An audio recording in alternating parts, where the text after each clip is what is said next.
సామాజిక న్యాయం అంశంలో అయితేనేమి, మహిళా సాధికారత అంశంలో అయితేనేమి, గవర్నెన్స్ విషయంలో అయితేనేమి, ఎప్పుడు జరగని చూడని సంస్కరణలను కూడా తీసుకొచ్చు. ఇవన్నీ నేను ఏదైతే చెప్తా ఉన్నానో ఇవన్నీ మనం చేసి చూపించి ప్రజల మన్ననలు పొందిన తర్వాతే ఎన్నికలకు వెళ్ళాం. ఎన్నికల్లో ఏమైందో తెలీదు. 5 సంవత్సరాలు కళ్ళు మూసుకుంటే చాలా అయిపోయింది. 5 సంవత్సరాలు.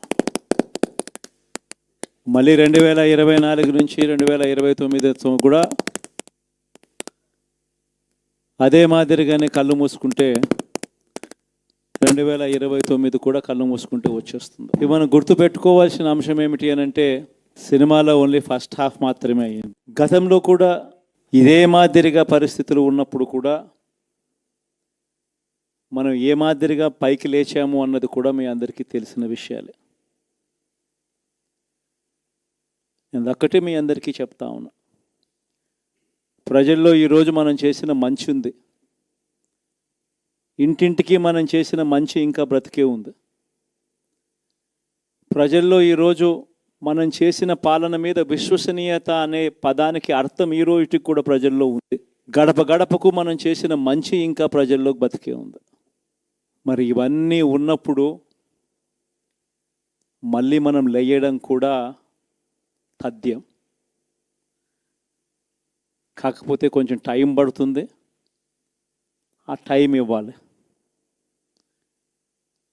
ఆ టైం ఇచ్చినప్పుడు, అది జరిగినప్పుడు, పాపాలు పండినప్పుడు ఖచ్చితంగా మళ్ళీ మనం పైకి లేస్తాం. ఈ విషయం ప్రతి ఒక్కరం కూడా గుర్తుపెట్టుకోవాలి. ఎందుకు ఈ మాట కూడా చెప్తా ఉన్నానంటే, రాజకీయాలలో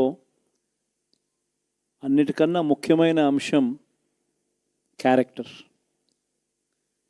విలువలు, విశ్వసనీయత. ఈ పదాలకు అర్థం తెలిసి ఉండడం రాజకీయాలలో చాలా అవసరం. రాజకీయం అంటే ఎల్లవేళలా అధికారమే కాదు. అధికారంలో లేనప్పుడు కష్టాలు ఖచ్చితంగా వస్తాయి. కానీ ఖచ్చితంగా కష్టాలు వచ్చినప్పుడు మనం ఖచ్చితంగా ఏ రకంగా రియాక్ట్ అవుతాం అన్నది మన చేతుల్లో ఉంది. విలువలు, విశ్వసనీయత లేని మనిషిగా రాజకీయాలు చేద్దామా, లేదా కష్టాలు వచ్చినప్పుడు ఆ కష్టాలను ఎదుర్కొని హుందాగా నిలబడుతూ మళ్ళీ 5 సంవత్సరాలు కళ్ళు మూసుకుంటే 5 సంవత్సరాలు అయిపోతాయి. మళ్ళీ 5 సంవత్సరాల తర్వాత మన పాలన వస్తుంది, మన ప్రభుత్వం వస్తుంది. అప్పుడు మళ్ళీ మనమే ఆందోళన ఎక్కుతామన్నది కూడా గుర్తుపెట్టుకొని అడుగులు వేస్తామా అన్నది మనలో ప్రతి ఒక్కరూ కూడా ఆలోచన చేసుకోవాలి. ఇదే మన ప్రభుత్వం అధికారంలో ఉన్నప్పుడు కులం చూడలేదు, మతం చూడలేదు, ప్రాంతం చూడలేదు, రాజకీయాలు చూడలేదు.